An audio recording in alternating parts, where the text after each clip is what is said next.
I'm going to show you how to make a simple air conditioner that can be powered by a 3.7 volts battery or 8.6 volt battery. This simple air conditioner that can be used, it's very simple and it's very useful because it's portable, and you can also use it as camping or any education like brownouts.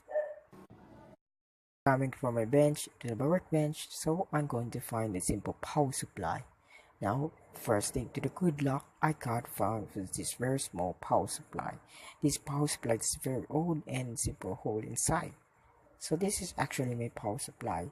Now that you can see, my power supply have a simple hole, big hole on the top that's for CPU fan, and also there's many holes on the sides, and they're big hole for our power supply. To remove the circuit board, we will need to remove 4 screws on the top, and let's get started the video.